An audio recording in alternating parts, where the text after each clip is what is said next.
It is my privilege to invite Mr. Dilip Narayanan, Vice President and Program Chair, Kerala Management Association.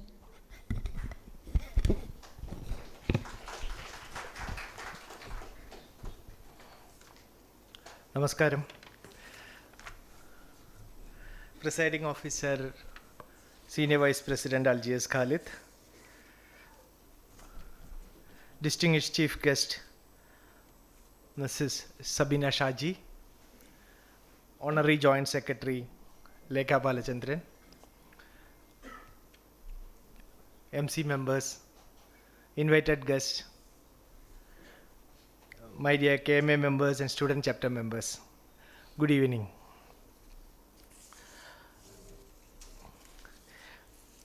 At the outset, it's my privilege to welcome you all to the 13th edition of InsightX series this year. I am glad to see such packed gathering every Friday. Thank you all for the encouragement and positive feedback for this series. It's time now. The Christmas is coming, it's a holiday season is coming, New Year is coming. And it is time to take a break, pause, reflect upon what happened when we took over this year, when we introduced this program, InsightX series.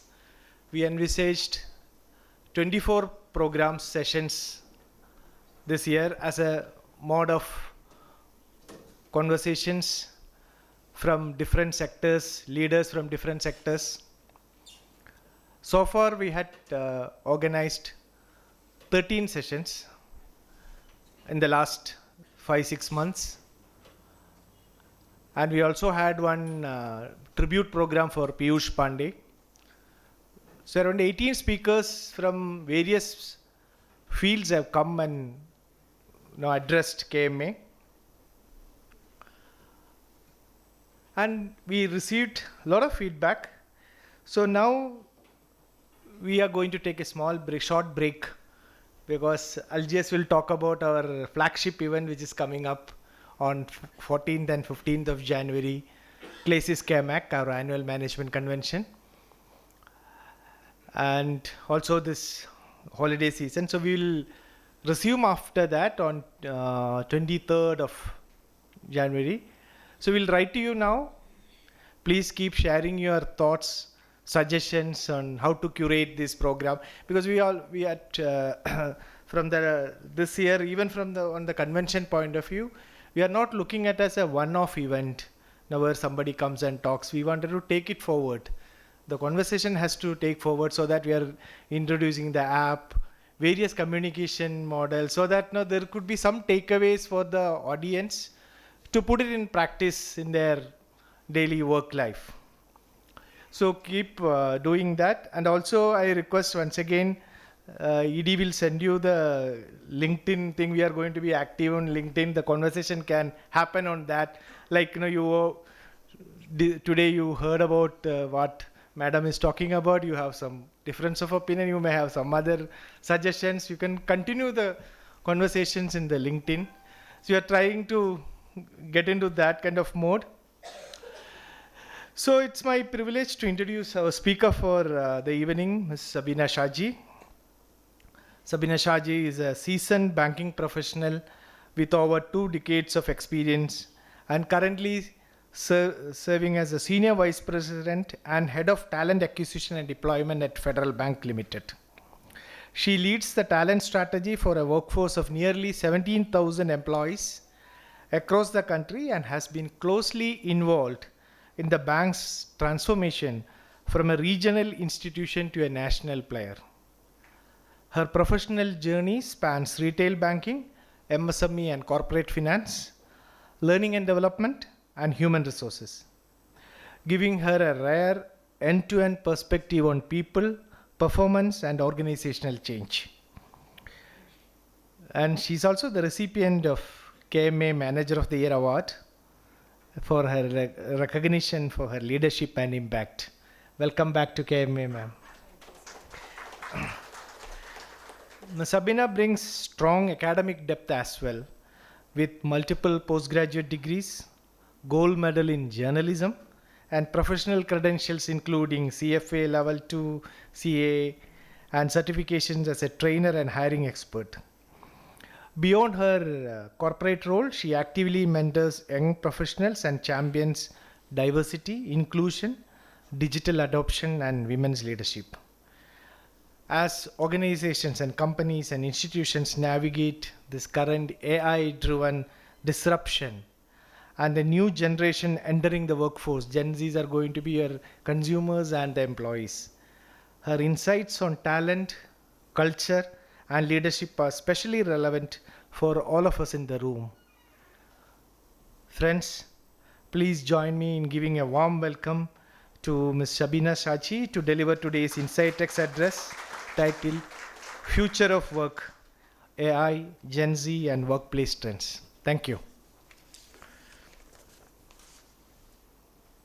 Thank you, sir, for the warm welcome and introduction.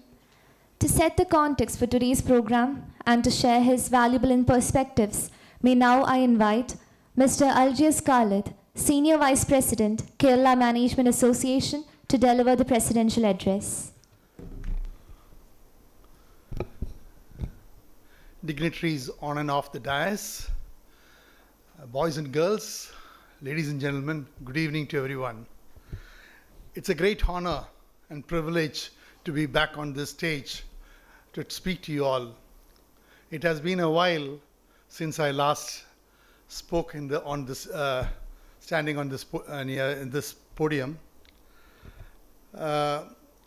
Today I'm standing because President Hari Kumar is traveling, he's out of station, and Program Committee Chair and Vice President Dilip Narayan requested me to preside over this function. First of all, I would like to congratulate Vice President Dilip Narayan for a fantastic job in the first 6 months of this KMA year. 12 programs, one better than the other, and from diverse fields, management, business, leadership, and every aspects of what is required for Leader X he has brought in. And we had diverse speakers, and also it was very interesting. And today, again, it's a packed audience.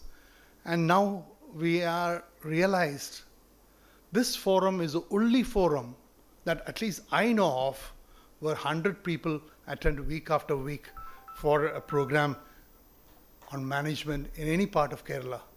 Even in any Rotary Club or Lions Club or anywhere, I don't see 100 people attending week after week for any programs. So thank you, Dilip, for taking it a notch higher than what I left last year and making it really KMA proud of all these events. One reason why I was busy last few weeks or months was I was curating an iconic convention for you all, which is going to take place on January 15th and 16th at the Grand Hyatt Convention Center this year. Yes, it's not only going to be iconic, but it's going to be a marquee event. Yes, I will proudly announce it is going to be the largest management convention in the country, with not only in terms of the quality of the content, but also on the profile of the speakers. So you all should be proud of it, and proud of being a member of KMA and being associated with KMA with such a distinctive thing which you can talk that you are the largest management convention in the country. Yes, this year we have signed an MOU with a title sponsor for next 3 years.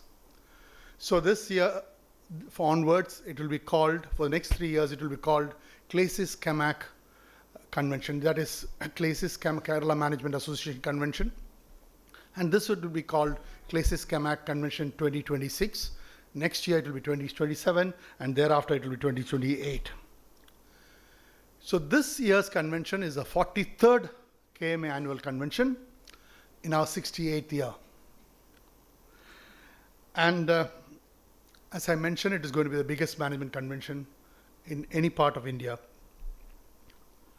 We are this year going to talk very positive about what's happening here.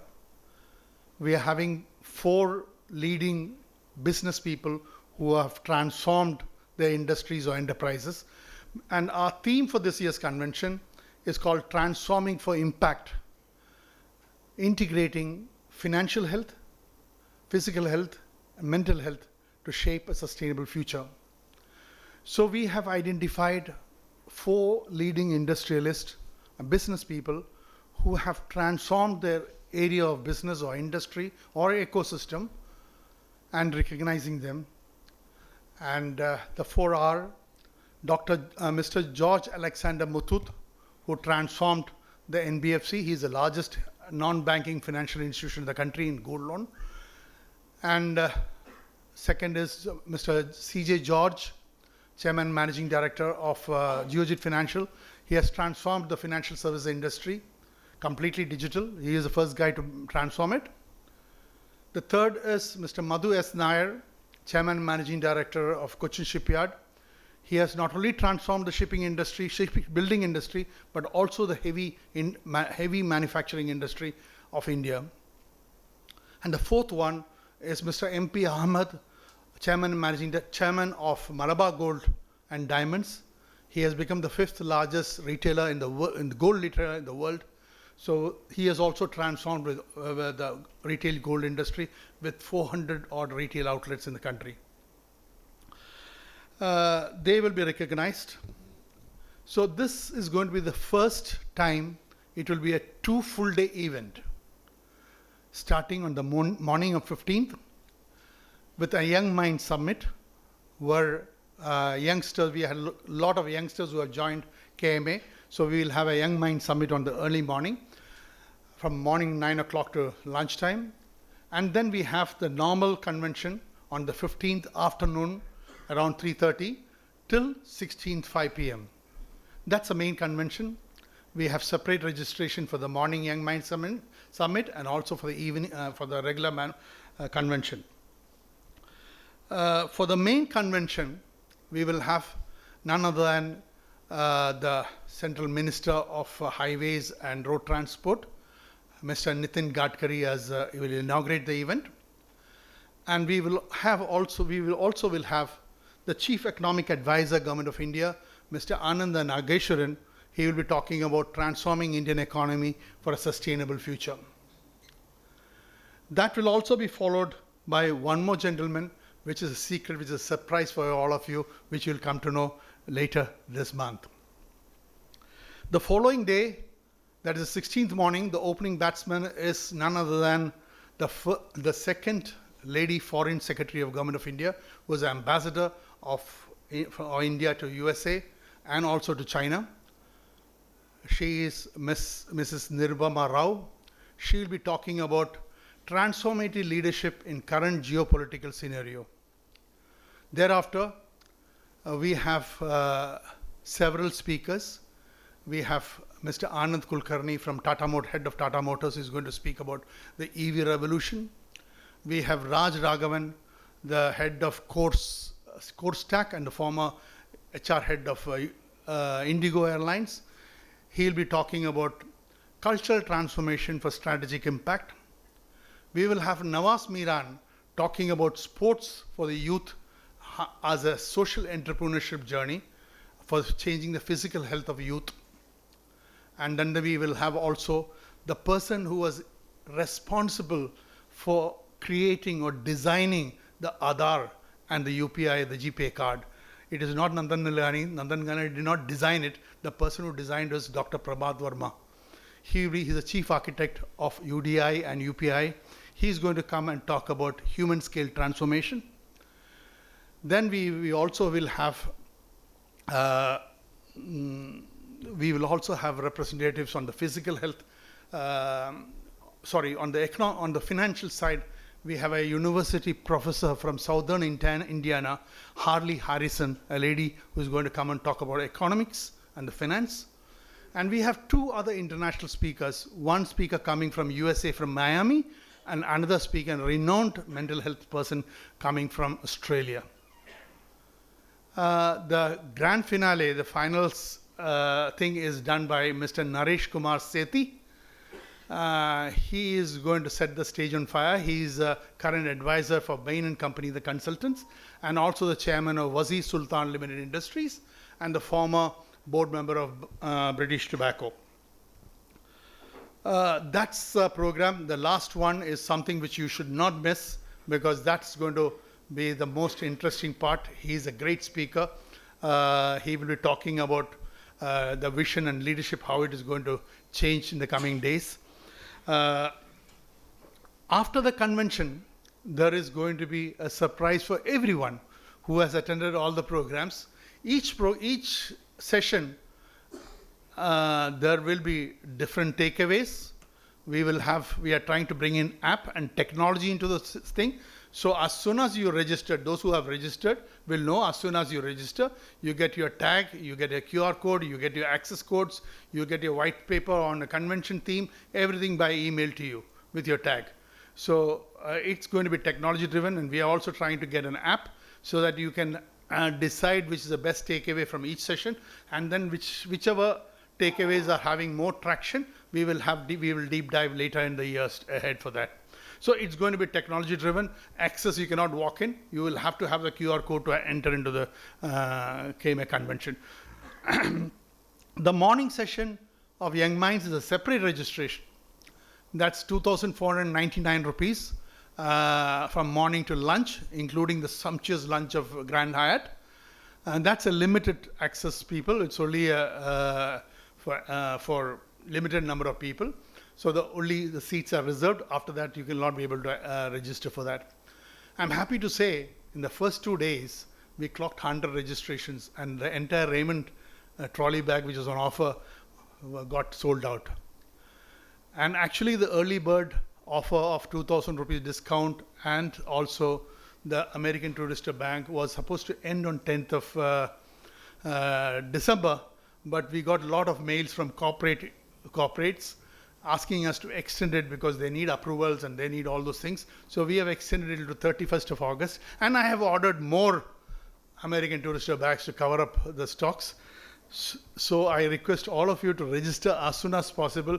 Once the second lot of American Tourister gets over, we will block that off also.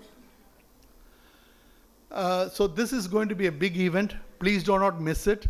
And there are students from SCMS, Rajagiri and Jain University have also registered for it, 100 numbers each of our students. We have already crossed last year's sponsorship and last year's revenue generation in terms of registration. So what I'm trying to say is, but that is not enough. We have miles to go before we sleep. So I need all your support to make it one of the biggest convention and largest supported convention, and also marquee event. And for that, I require all of your help. And so don't miss this opportunity. Please register as soon as possible. That's about the convention. Now coming back to today's speaker, we are really grateful to you, madam, for coming here.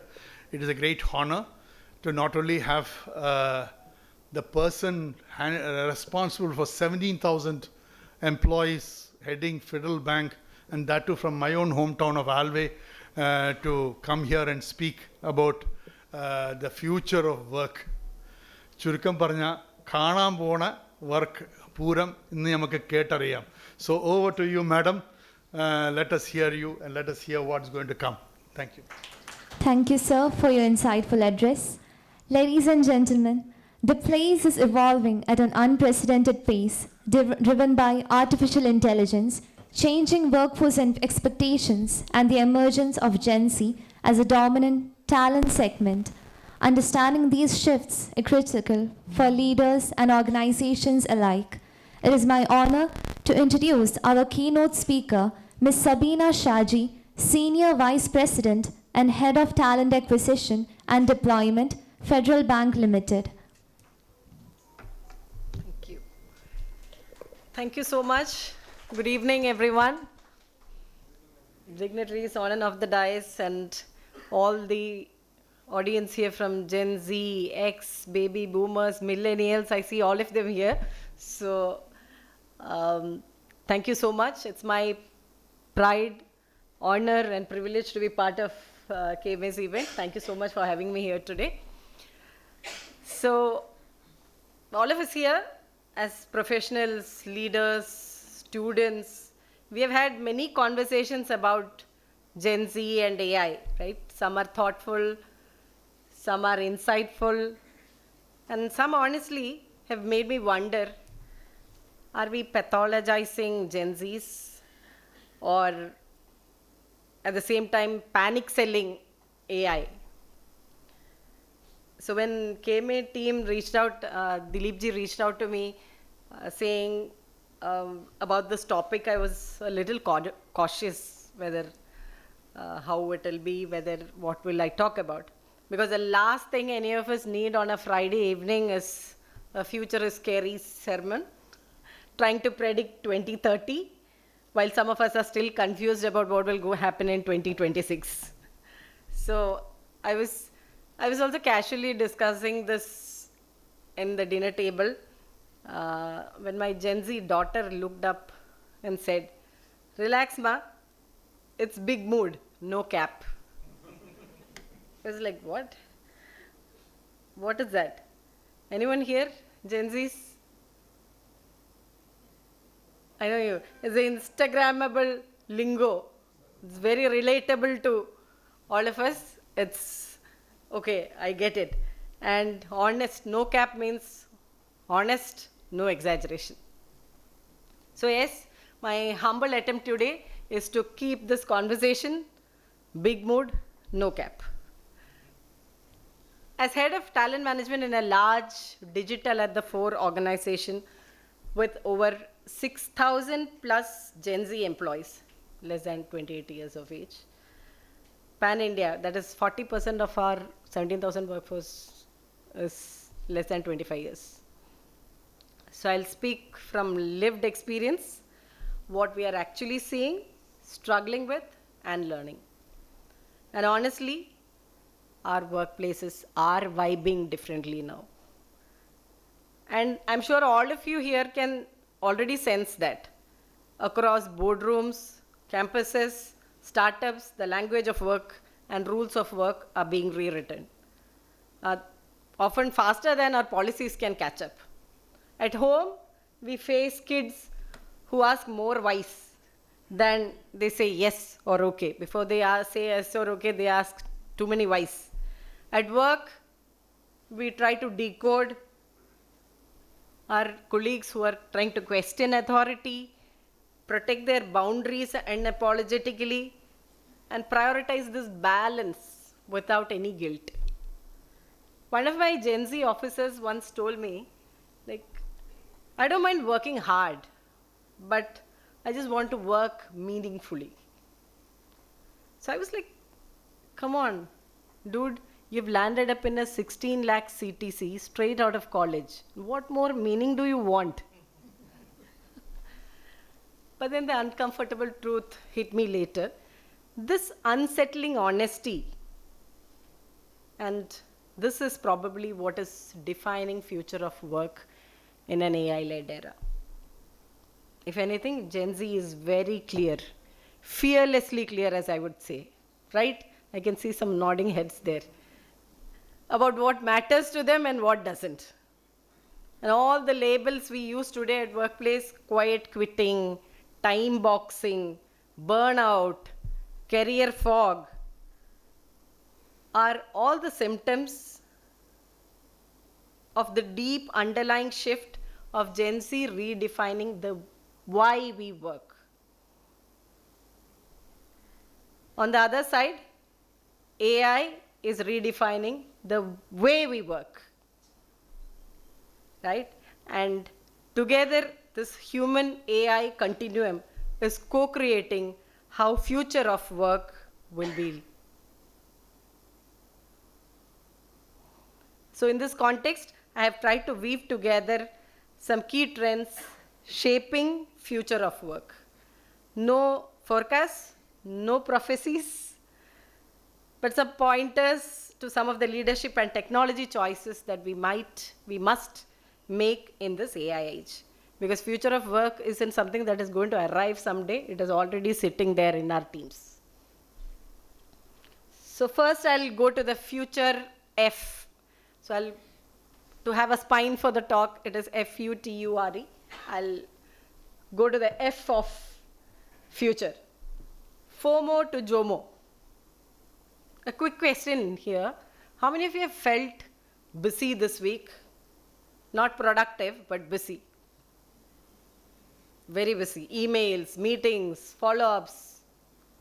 All of you are, see, I can see raise of hands here, dashboards. And yet by Friday evening, you wondered, what really have I moved forward this week? Right? Yeah. So for decades, this FOMO, fear of missing out, that is what Gen X, our generation, has been taught about work. If you don't stay late, you will miss a promotion. If you're not always available, you might miss an opportunity. If you slow down, you'll be left behind. Right? At least some of you. Why are you all silent? At least, yeah. So then Gen Z is probably quietly challenging this. Replacing FOMO with JOMO. What is JOMO? The joy of missing out. See? Or phobia. The fear of being included. So this is not disengagement, this is not laziness, it's conscious prioritizing. What Deloitte calls the Gen Z trifecta: money, meaning, and well-being. Intentional choices about time, energy, and purpose. It's a generational pivot from the hustle culture to what could be a more mindful balance. And for leaders, it's a design problem. High performance today is about energy management, not endurance, energy management of Gen Zs.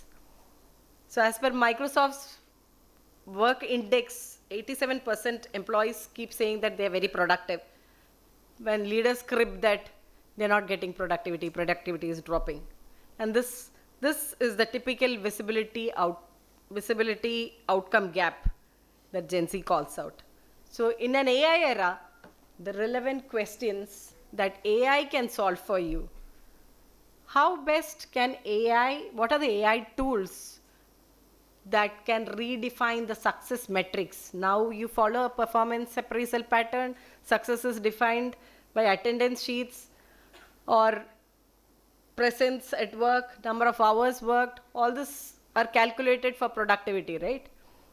Now AI will help you to redefine the success metrics, create outcome dashboards, track impact, another word that Khalid Sir was using, impactful outcomes and what moved the needle.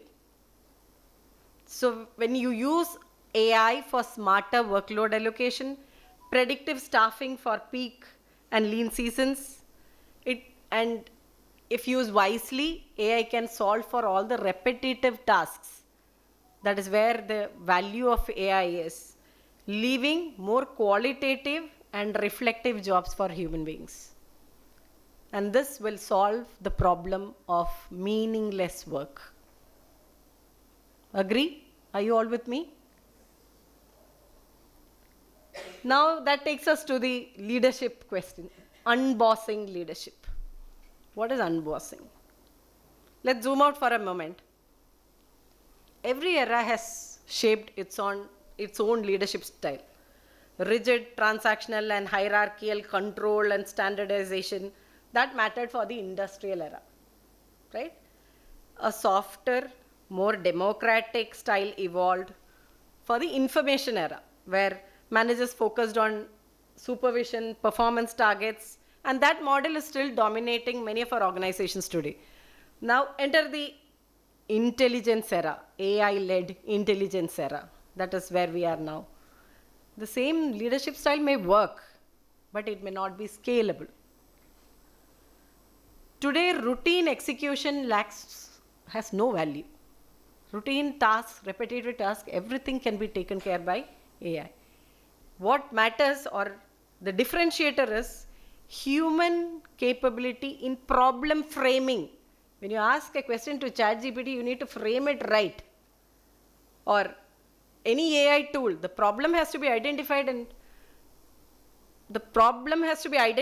framed right so that AI can give you an reflective answer. Ethical judgment. AI throws an answer to you, but whether it is contextual in your thing to apply that, your judgment and your creativity is going to be the differentiator. Because that's exactly how Gen Zs want to be led and how they view their own leadership goals. They want to be that leaders who consciously unboss. You don't want bosses. Some of the studies show that Gen Zs even are willingly come forward to reduce compensations to avoid managerial obligations. They don't want, really. And studies have shown it. Many are not even motivated by your promotions. Most of them don't need promotions. They don't need leadership positions. So how are you going to motivate them with showing the earlier style of performance appraisal and all this? Unsurprisingly, this creates a friction. Let me put it more simply. A manager who is obsessed with who has come at 9:30, that is increasingly out of sync. And that comes from a fear that if I don't monitor them, I lose control. Am I right? Don't we think so? And this is where AI is quietly becoming a big time enabler for this unbossing shift without losing grip. AI can tell us real time what is moving, what is stuck, and where help is actually needed, so that leaders no longer need to snoop around, hover, or check in every hour to find out what is happening. They can step back, but still stay informed. And in that sense, AI is leading that powerful thing. They free up leaders' time for more meaningful things like being a coach to your employees, using AI judgment, and focus on what truly matters for them, real conversations, real things. That is about unbossing leadership. So the leadership style has to evolve. Now the myth, coming to the myth. Is tech savvy equal to AI ready? Today's Economic Times carries a very interesting article which says after 3 steady years of aggressive AI spends, CEOs are overwhelmed and are facing pressure to show execution and results. So there is a boardroom misconception, myth that we all say, Gen Z is digital native, so they'll figure it out. They know technology it is different. AI wisdom is different from AI usage. Scrolling fast, prompting well, or using AI daily is not AI wisdom. It's not AI judgment.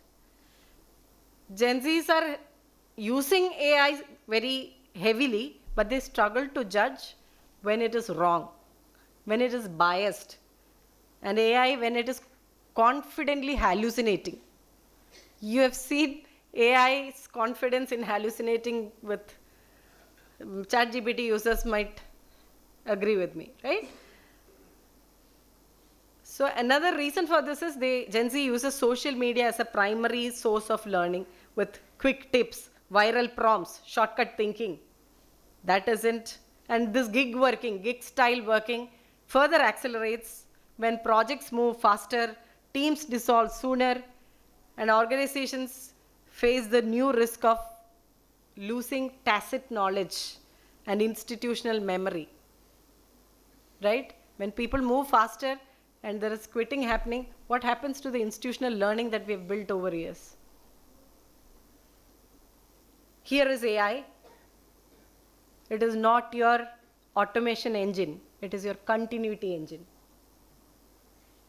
It will help as your continuity engine to like collaborate, corroborate decision rationals, project learnings, expert judgment, build searchable institutional memory so that wisdom stays within the institution even after people leave.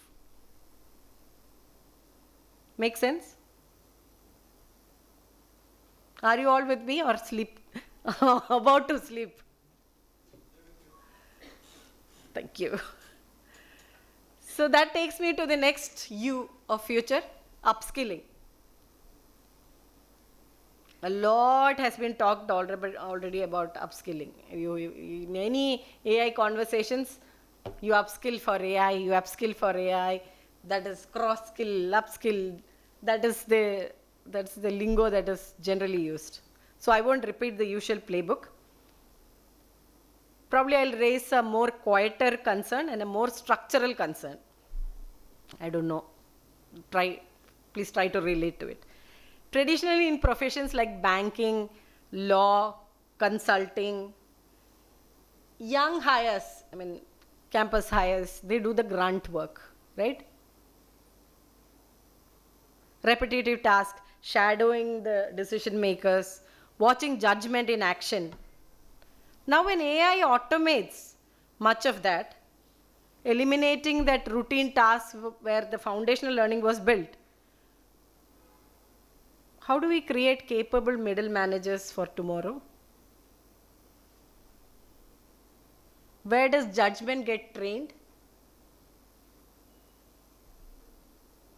Where does quality control come from?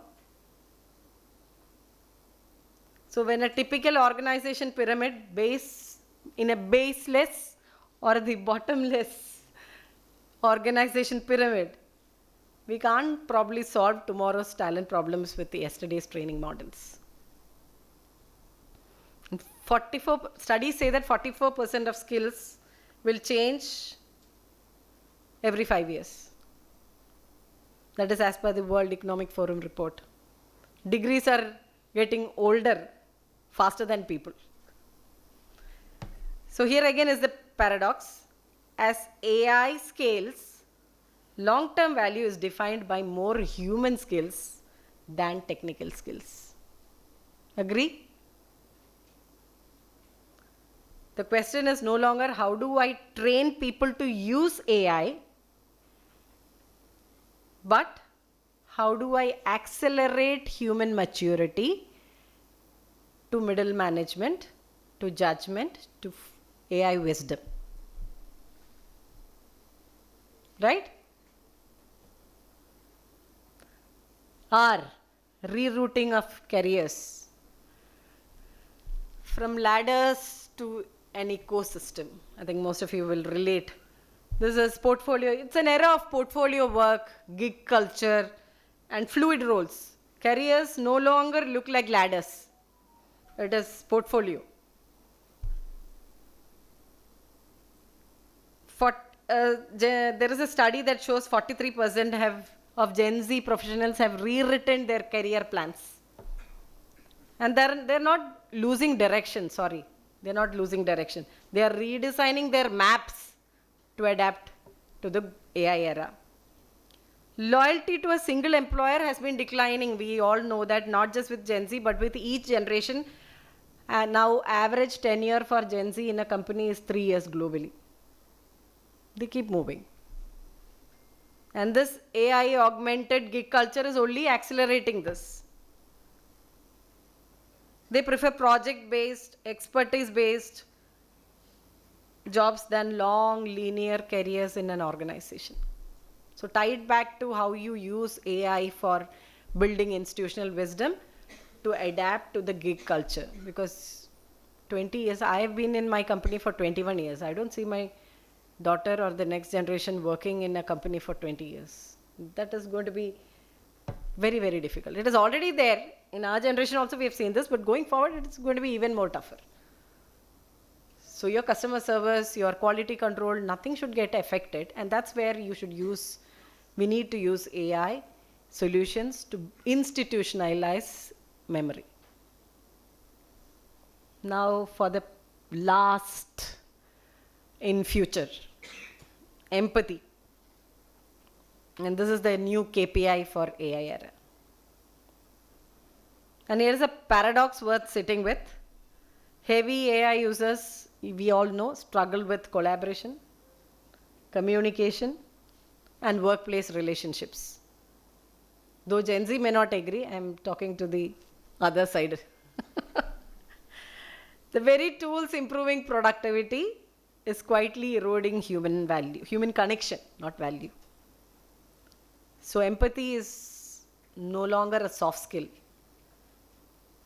It is a strategic capability because empathy builds trust, trust builds engagement, and engagement drives performance.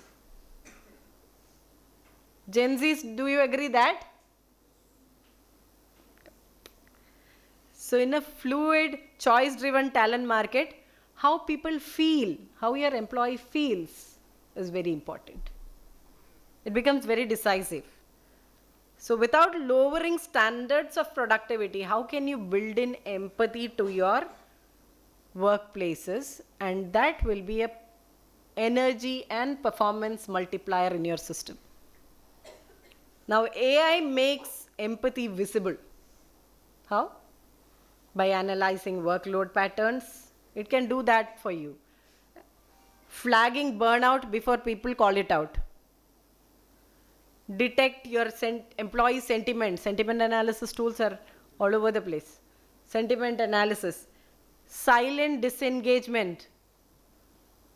These are trend predictions that AI can easily flag it for you. And this frees up time for more real conversations within the organization. And using AI can make empathy visible in your organization. So let me just bring it to a close here. I'll not take much of a time. We'll move on to question answers if you have any questions. So before that, AI is not an Armageddon. Science fiction has long envisioned union of humans and machines. Also, every generation thinks the other generation is lazy. Right? Next technology wave is going to end all jobs. That has been the narrative from a long time. But we all know that humans have existed. We are all still here, evolving smarter, and accountants too coexist. Accounting jobs are also still there. Right? When computer came, everybody predicted AI. So Gen Z is a signal of the ongoing human evolution. What Gen Zs want, how Gen Zs define workplace, is a signal of the ongoing human evolution. And AI is just another phase of a powerful technology evolution that will accelerate human evolution. Now, does it mean that we should dismiss the disruptive power of AI? Absolutely no. The question perhaps is not about, are we AI ready? I don't think so. It could be much more, how much more human ready we are to adapt to AI. Because future has always belonged to and will continue to belong to humans who adapt to changes. While Gen Zs and leaders here are all set to lead the most effective human AI collaboration for future, let us make one commitment together. The future of work shall remain human. And the stakes couldn't be very higher. Wishing you all an exciting and meaningful 2026. Happy New Year. Thank you very much, ma'am, for that enlightening and thought-provoking session. We will now proceed to the Q&A session.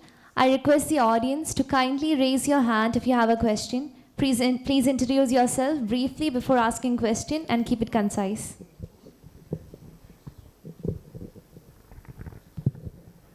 My name is Ajay. I'm working for Blossom Winners Private Limited.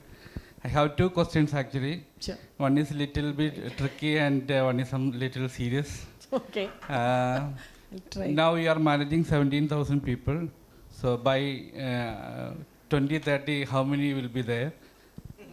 Second question, given all the attitude, the culture, the pose, everything, what could be the CIBIL score for the Gen Z people? CIBIL score.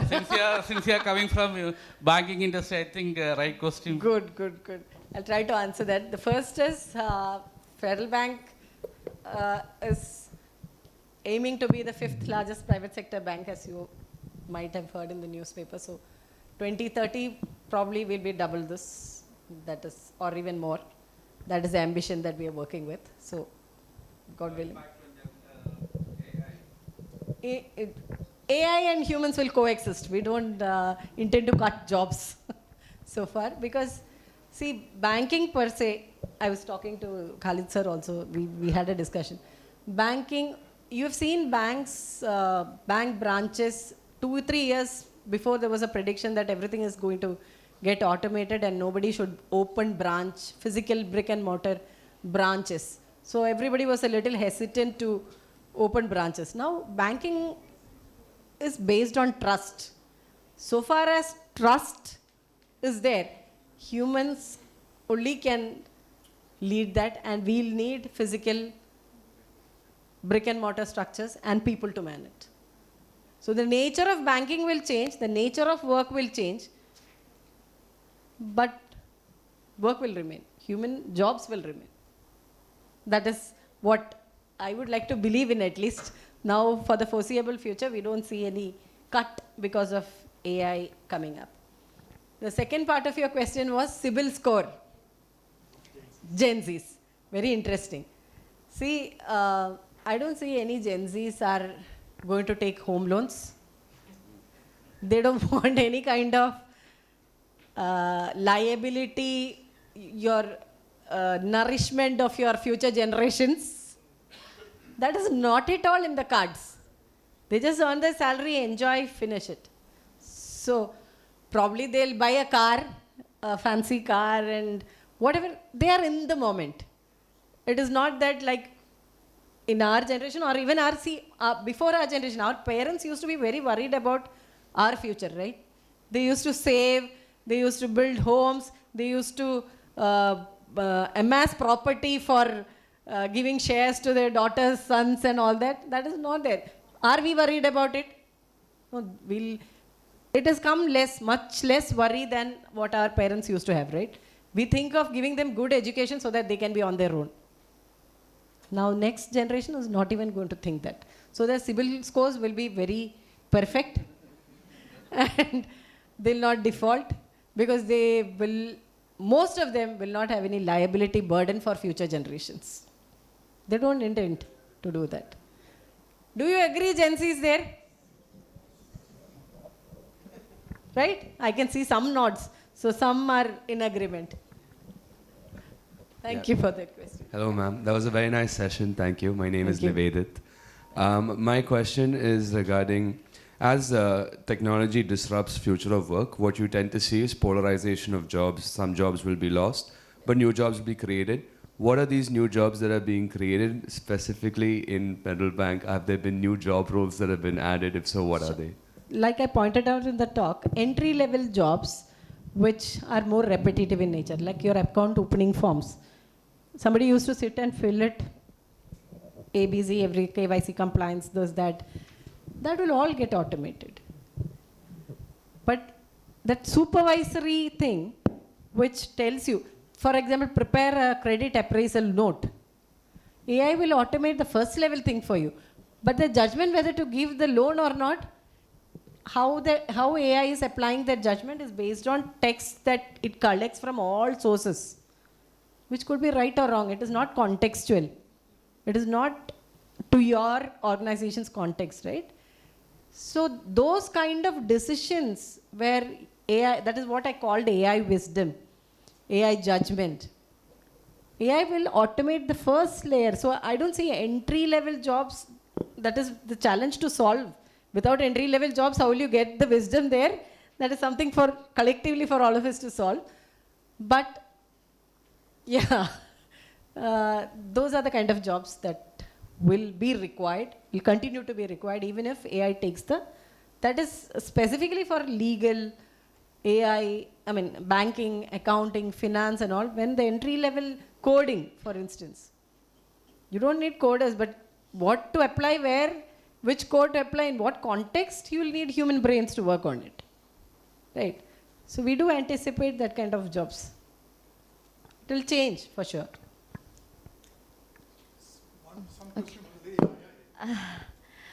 Good evening, ma'am. I'm Arya Ranjan, first year PGDM student from Rajagiri Business School. First of all, thank you for your enlightening session. And as for the question, yeah, as you know that banks as well as many companies, they are increasingly using AI, both in the banking and the HR sector. So like, what do you suggest we as management students or management graduates or people as such should do to work effectively with AI? Yeah, thanks for that. See, AI is much beyond these chat GPT prompts or Gemini prompts or the things that you apply at day-to-day basis, right? So when I go for recruitment, every month we travel far and wide to campuses where we recruit officers and associates. So the problem that I've seen, or I don't know if it is a problem, but in our context, what makes it difficult for us to take a decision is the lack of awareness, the lack of judgment. So I don't know how do you build it. It is only through reading and development of your other soft skills, collaboration, social skills, communication. Only that will create value. That will help you work along with AI. One of the discussions that we were having with an expert in AI is that AI will require, previously language had lost its relevance. I mean, English language was not in focus in 10 years back, or, okay, it is good to have, but it was not a must to have. But now in AI era, language skills is going to dominate. Because to write a good prompt, to define a problem in clear language, with clarity of thought, it requires language skills alongside your other, skill sets. So language training and language skilling is going to be big time. That is what many of the AI technologists say, because when they write a prompt, some of them, AI gives wrong answers because you are asking it wrong. So how to ask it right requires language skills. Right?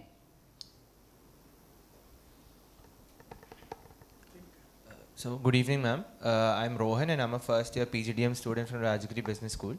Firstly, thank you for the insightful session. And my question is, as a lot of Gen Z employees are entering into the banking sector, from your experience, what is something as Gen Z employees can expect from the HR or leadership? And how, as management students, are we going to, how do we need to prepare for it? Does the expectation matter? Sorry. From the management, all managements are trying to adapt to the Gen Z expectations rather than the other way around. But speaking about Federal Bank specifically, since you asked that question, much of the entry-level jobs are going for sales.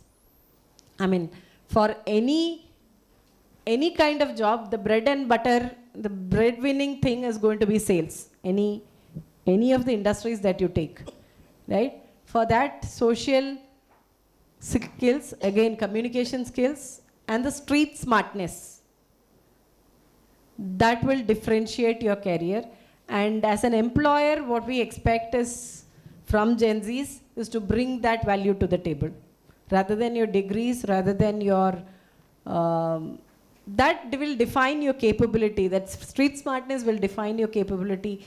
That adaptation to sales culture will define your capability to work in an AI era successfully. Thank you. Yeah, my name is Suresh Kumar. I have been in the various industries, particularly in Kochi shipyard. You see, the question is generally with the banking, you are not giving loans to the MSME sectors in Kerala state. So that is one of the reasons why the industrial growth is not good in Kerala. There are several reasons for that. And how with the AI coming, and how you are going to improve that, other than giving the loans to the housing and things like that, whether you will change your strategy to give more loans to the industries.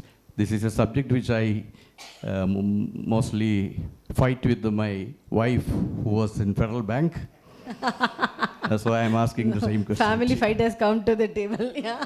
I think Yes, you sir. know her. I'll tell later on. Sujata. Oh, yes, sir. Yes, sir. Of course. Sir, loans to MS, and that was her favorite subject. She was always a champion of lending to small units, SHGs and all that.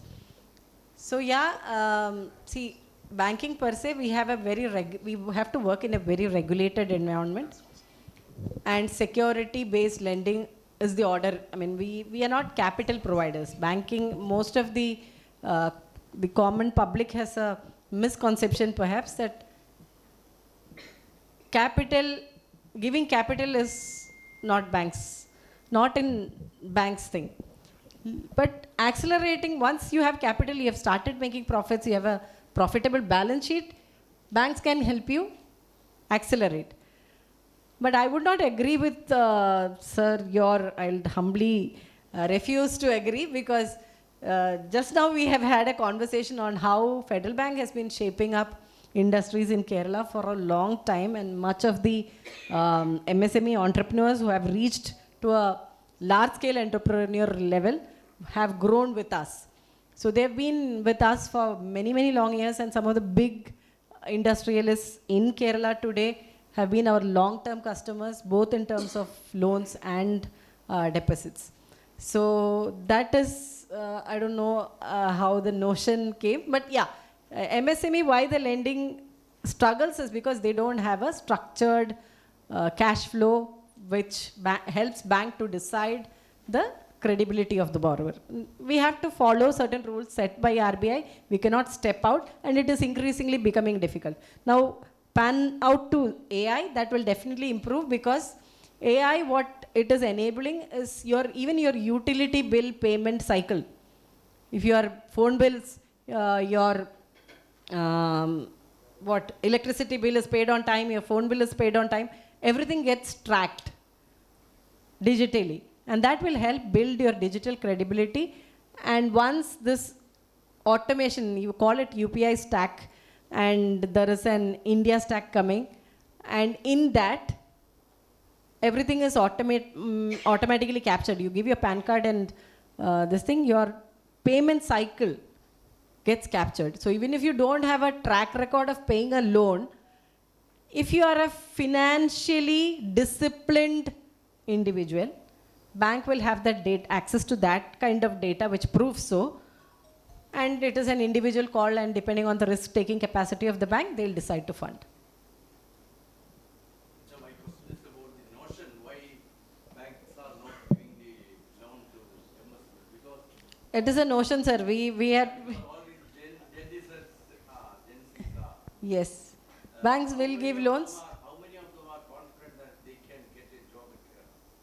In various industries? Once they get a job, degree, they will go to the passport office nearby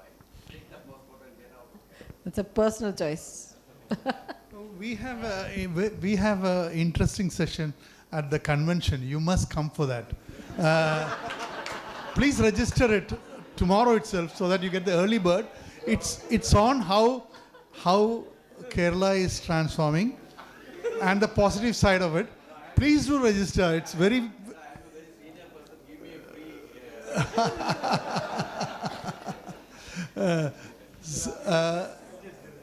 Yes, please. Just one last question, ma'am. It was very, very insightful kind of experience that I've had. I've come for a couple of sessions here at KMA. I think this was something out of the box, the way you presented. Thank you so much. Very, very appreciative of it. But then, being an academician, I am their professor from Rajagiri Business School, so I just accompanied them for the session today. So being an educator, apart from some of the insights that you've already mentioned, how do you think we as academicians can, engage the classroom in an AI-enabled era, wherein the attention span of students are very limited, but their intelligence are, with my students over here, I can vouch for it. Their intelligence are sharp, but then somehow they are getting swayed away by over-dependence on AI. How do we as educators work around this particular paradoxical situation? Very challenging question, ma'am. I am struggling with my Gen Z daughter, so I can understand your situation, who managing so many of them. So, but from a job employability perspective, if I'm speaking about, yes, I was again having a conversation. One of the points that we picked up during our brief conversation is the lower attention span of Gen Zs, which is really, they can't read a page. They can't, I don't know. It is all screen size memory for them, right? So we have to adapt our syllabus, curriculum, capstone projects. See what differentiates for employability, the skill set. If you ask me, picking 3 skill sets, I have again mentioned it at the cost of repetition, I would mention it here. Social skills is very, very important. More the screen time, we are heavily losing out on it. And the more, they don't understand the implications, because I'm not criticizing Gen Zs here, I'm sorry. It is not that, because why I'm talking is, I go for regular recruitments pan-India, and the one thing when we ask, how are you keeping yourself updated? That is a standard question we ask. And the prompt answer all of them give is YouTube, Instagram. Good, it is not bad. But YouTube and Instagram will not, it is very difficult to fish out knowledge from YouTube and Instagram. You get information. And that information is programmed to your interest. Right? There are a lot of other relevant information outside your interest, which is not reaching you. So Gen Z students who are really aspiring for a career or a job, I would not even call a career, to get into some kind of job, you should be aware of what is happening around and how Instagram or YouTube reels are influencing you to what you want to see, not you ought to see. What you have, that choice is being taken away by the AI programs. So when you set your filters and when you decide on what to watch, please be mindful of the content that you watch. There are so much more outside what you see, which is more relevant and defining for your future. So please balance it out. I'm not telling cut that out and see the boring stuff, but have some boring stuff also. You should get bored. Only then you will innovate. Right? Thank you. We'll close with the last, on a lighter note. When I was working in corporate world, loyalty was one important thing. Recently, I was in a WhatsApp group where the chat was on loyalty in organization. So I suddenly saw one Gen Z message. If you want loyalty, buy a puppy.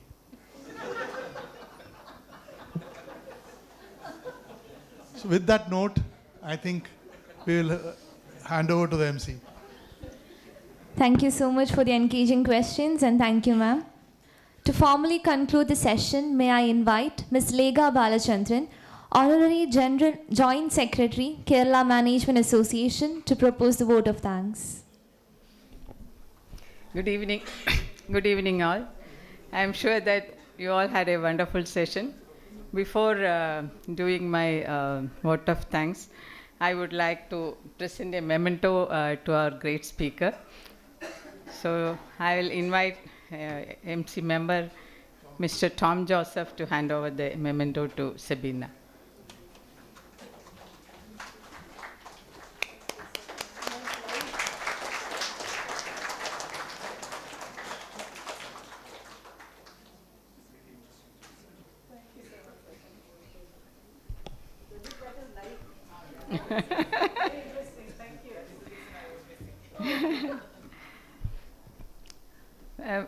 While listening to this session, just an instant came to my mind. I was mentoring an engineer, Gen C, who is working with a leading company in Kerala. The day one, I understand that she's definitely this generation people is smarter than our generation people. But I enjoyed the session because I can also study more things from that girl. Very smart girl, very informative, very, as she said, very honest, very straightforward, and very interesting. It was very interesting. After 2 months, the JMD of the company called me. Ma'am, you should talk to her. She has given the resignation. Then she was working there for, I think, four years. Inside a program, we started mentorship. And I called her I was dealing very tactfully. I asked her after few questions and answers, I made it a point she should tell me. Then she said, ma'am, I'm planning to resign from this company. Then I asked why. Nothing special, just boring. Same product, same boss, same thing, nothing interesting, that's why. No reason. She's paid well. Then again and again I had a session with her. She's not ready to continue with the job. Simply because nothing interesting. Same product. And then I called the JMD and discussed with her. She said, yeah, I too had a long session with her and we accepted the resignation. I was just remembering that when that's the situation with the Gen Z people. I don't know. We cannot accept that, as I just said. In our generation, loyalty was a main thing. I don't know why. You have to think about that, actually. New Gen people has to think about that. Anyway, thank you, Sabeena. Yes, yeah, true. Thank you so much for the wonderful session. Thank you, ma'am. Thank you so much for that. And thank you, Dilip, for selecting special subjects and people every Friday to enlighten all of us. Thank you so much for that. And our Vice Chair, always energetic. I'm sure that the coming next thing will be the KMAC. So hope to see you all for the KMAC. And thank you all for being here this Friday evening. Thank you. Thank you so much. Have a great day.